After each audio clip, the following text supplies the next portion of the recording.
Good morning! So, patatapos ko lang maligo. Time check is 5:36. Dapat mas maaga sana kami ngayon. Kasi, pupunta na kami ng Bukidnon. Kaso nga lang, medyo na late kami kasi late na rin kami nakatulog kagabi. Nakauwi kami kagabi ng siguro mga 11. Tapos, after nun, nag-prepare pa ng mga gamit. After mag-prepare ng mga gamit, yun, natulog na. Siguro natulog ako mga 12? Hindi ako sure. 12 or baka siguro mga quarter to 1 na. Kaya yun, sinisipon pa rin ako. Ganito siguro palaging pagod sa travel, pero worth it. So now, nagpe-prepare ako ng susuotin ko. Actually, iniisip ko kung magsasapatos ba ako or sandals. Kaso, pagsabihan kasi mas komportable ako na nakasapatos ako. Hindi ko alam, basta feeling ko lang mas secure yung paa ko. Tsaka, di bali na lang kung maulan. Pag maulan, tsinelas or sandals okay lang. Pero pag maaraw or wala namang ulan, mas gusto ko yung nakasapatos ako. Lalo na pag mas maraming lakaran, mas gusto ko talaga yung nakasapatos ako pag lakaran. So yun, ngayon feeling ko maganda naman yung panahon. Kaya magsapatos na lang ako.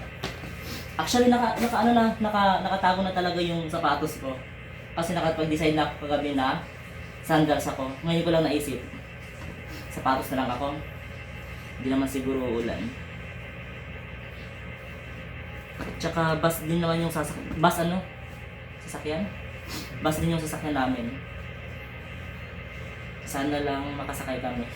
Kasi yung pagkakaalam ko, sabi nila, ng mga cover ko, sabi nila, kasi sila talaga yung mailan sa itinerary, sama lang talaga ako ng sama.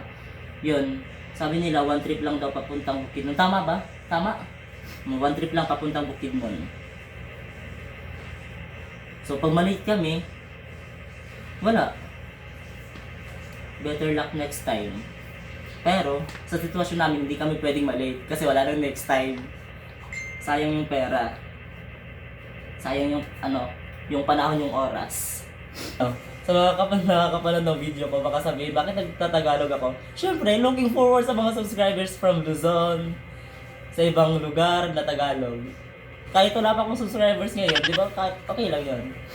Baka sabihin nyo, i-bash niya ako. Ang tigas kong mag-Tagalog. Nag-Tagalog ako para sa lahat na makapanood ng video ko. Kasi feeling ko, after ng video na to, magkaroon ako ng 100,000 subscribers. 100,000 subscribers. Pag hindi makabot ng 100,000, okay lang. At least nakagawa ko ng video. Hindi naman rin na kasi ako gumawa ng video para makahakot agad ng subscribers. Actually, gumagawa ko ng video, like ngayon, mga travel ko.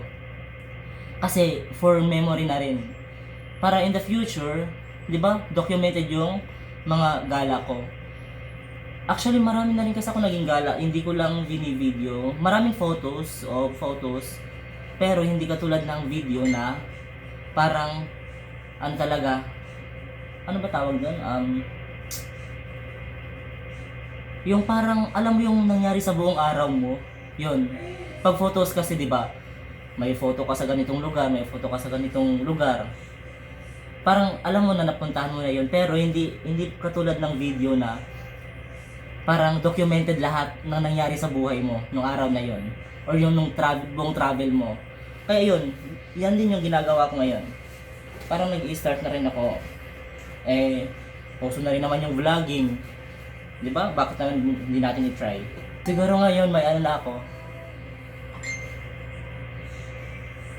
100 followers sa Facebook. 100 followers, tapos looking forward sa 1,000, 5,000, 10,000, 100,000. Pag hindi umabot, edi okay, at least may video ako na babalikan ko. Tsaka sayang din yung nag-spend na rin naman ako ng pera kahit Di ba mas mabuti ng video, i-video ko na yung nangyayari sa buhay ko. Para kahit papano, alam ko na O masaya naman ako na may pinatunguhan din naman yung pera ko, di ba? Memory na rin. Tsaka mag-i-start na rin kasi yung work. So after nito, balik trabaho na naman. O di ba, at least may stress man ako sa trabaho. Kahit pa paano, halimbawa, pag umuwi ako ng gabi, stress ako sa trabaho, babalikan ko na lang yung mga videos ko ng travel ko. Baka sakali, di ba? Kahit pa paano, pampalubag loob. Motivation na rin na sa next bakasyon, maglo-look forward na rin ako, baka mamaya, baka makapag-decide na rin ako na mag-travel ulit. Pag may pera. Pero pag wala, gagawa ng paraan para magkaroon ng pera. Grateful na rin ako kasi kahit pa paano, alam mo yun, yung nagagawa ng paraan. Kasi pag nag-travel naman ako, siguro iniisip ng ibang tao ang laki-laki ng gasto, ang daming pera. Pero yung totoo is naghahanap talaga kami ng mga sale. Yun, sa sale kami umaasa. Lalong-lalo na pag mga plane. Ako personally, hindi ako marunong sa mga bookings, pag-book ng plane, hindi ko talaga yun alam. Pag-book kahit nga sa Google Map, hindi ko talaga alam yung sa Google Map. Hindi ako masyado sa geography, hindi ako masyadong magaling doon. Sa pagplano hindi rin ako. Pero pag may nag-aaya sa akin, go ako. Pero dapat halimbawa, tatanungin ako saan pupunta. Pag okay sa akin, go ako. Tapos pag medyo kaya ng budget, go ako. Pag hindi, gagawa ng paraan para go. Yun. Tapos, yun, alam na rin naman kasi nila na pag sumama ako, sama lang talaga ako. Siguro kahit ibigay ako sa sindikato, hindi ko malalaman na may bibigay na ako sa sindikato. Kasi, syempre, alam ko naman na yung sinamahan ko is trusted din naman, tested and trusted naman. Mawala man kami, at least, marami kami. Pero, sure ako hindi kami mawawala kasi magagaling to Magagaling silang mag-book. Ng Google Map. Pero minsan, syempre hindi rin mawasan na may mga plano, di ba? Hindi naman perfect yung travel palagi. Akala kasi ng iba, perfect yung mga travel kasi yun yung nilalabas namin. Ako, nilalabas ko yung mga para sa akin para lang sa akin, yung mga best shots, photos, videos. Pero behind those photos, those videos, as in marami talagang struggle. Hindi lang nakikita kasi hindi yung nilalabas namin. Pero yung totoo, hindi rin perfect yung mga travel plans. Minsan may mga itinerary, may mga lugar na nasa itinerary pero hindi namin nagagawa. Una, kasi yung time. Sino yung may kasalanan? Kami din kasi katulad ko, di ba? Medyo late talaga ako nagigising. Pag late ako nagigising, syempre hindi rin naman agad prepare. Tapos pag hindi ka nakapag-prepare, syempre apektado na yung lahat, buong araw na yon. Pag may isang gagawin na hindi namin nagawa sa una pa lang, apektado lahat yon, buong araw. So yun, hindi mga perfect yung travels namin, pero kahit pa paano, pag yung mga kasamahan mo kasi okay lang na hindi perfect yung travel, basta importante may mga backup plan. Yon, backup plan na dito na lang tayo. At saka yung backup plan din kasi namin, rest. Pag hindi na talaga kaya ng katawan namin, yon, rest na lang. Mahalaga rin kasi yung rest. Katulad ko ngayon, di ba? Sinisipon ako. Actually, nung isang araw, kahapon ba yun? Or nung isang araw, grabe talaga yung sipon ko. Siguro na sa allergy din. Kaya, from kami nun, grabe yung allergies ko. Yung sipon ko, as in talaga runny nose, tapos hatching pa ako ng hatching.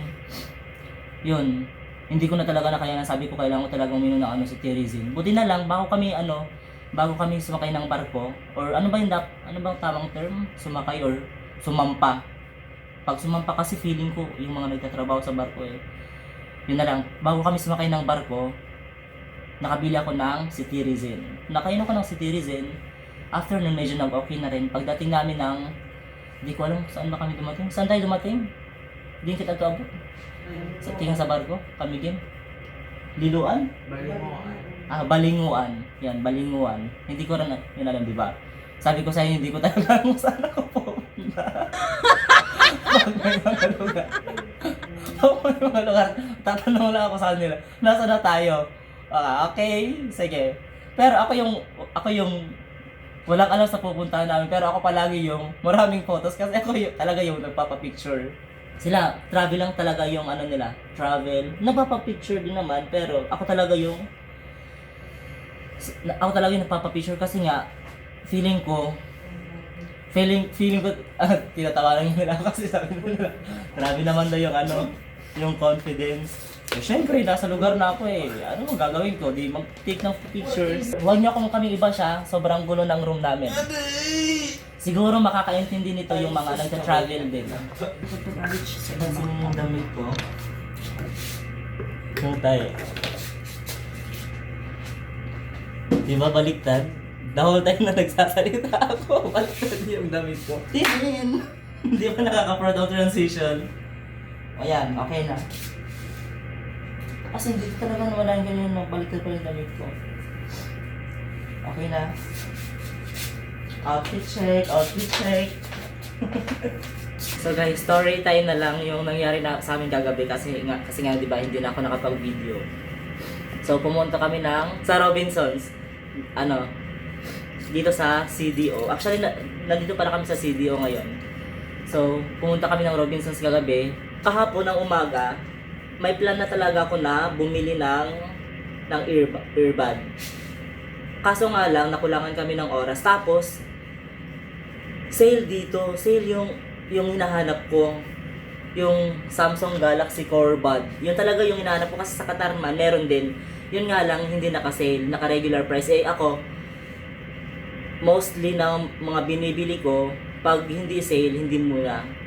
Kasi sayang din yung pera. Pag sale, doon talaga ako, parang yun yung turning point ko na bibili na talaga ako. Lalo na pag malaki yung sale. Imagine from 2,960 down to 1,390. Tapos, may discount pa na, another discount na 200 pesos. So, yung binayaran ko na lang is 1,190.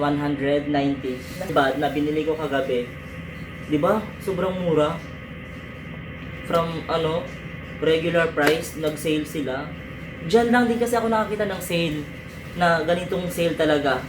Kasi, nung pumunta din kami sa Cebu, sa mall sa Cebu, sale din ata yun, pero hindi ganitong, hindi ko alam sale ba yun or hindi, basta di ako sure. Di yan, regular price doon sa Cebu. Di ba 2,960? Tapos, actually, naghahanap na ako no ng, ready na akong bumili ng Sony.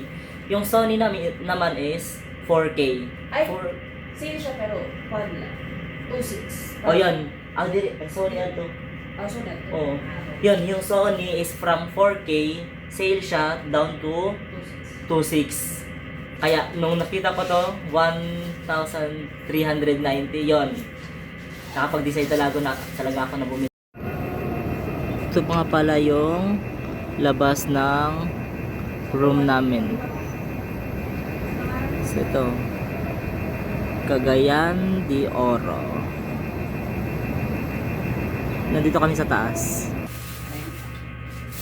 You pack it like this, so you can put it, you can tuk it anywhere. Di ba? Grabe yun. Kailangan bumili ng isang maleta. At bumili pa ng isang kasama. Looking pala kami ng pwedeng isama para mas matipid. Yung pala, pag mas marami, mas matipid. Kasi mas makakatipid sa unang-una sa room, accommodation, food. Kasi katulad namin, divide tayo lang. Pag tatlo lang kami, tatlo lang yun yung divisor. So, mas malaki yung share bawat isa sa amin. Guys, ganyan bulky yung namin, maleta. Ito pala yung jacket na binili ko sa Uniqlo. And guess what? Sale din. Hindi sana ako bibili nito kung hindi sale. Ay, naka-sale. From 1,990 ano? 1,990? 1,490. 1,490. Tapos nag-sale siya, 990 na lang. Di ba, nakalis yun ng 500. Laking discount na rin yun. Buti na lang sale season ngayon sa Uniqlo. Ito. Guys, di ba, imagine. Stay kayo sa isang lugar 1 to 2 days tapos yung dala nyo yan. Tapos isipin nyo, nagpaplano kayo sumakay ng back ride. Kaya? Kayong umusga kaya? Kaya ba today? Pagdating ng bukid nun, mostly yung sasakyan doon back ride. Pero baka kumuha kami ng 4x4. Hindi lang sure, depende sa budget. Kaso yung budget namin parang pang back ride na lang. Depende sa mood. Ito siguro yung malaki, feeling ko mga 20 to 25 kilos na yan. Tapos yung kay Aika na maleta, siguro 10 kilos, 9 to 10 kilos. Tapos yung kay Joey, perain mo? Sa Cebu, pag... Oh, 6 kilos. Sa akin, baka siguro 5 kilos. Hand carry ko.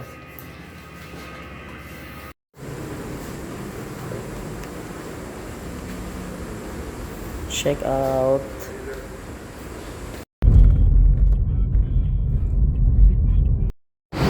Bayad ka na dun, sir, para maka-reserve ka. Ano na po? Tapos lang.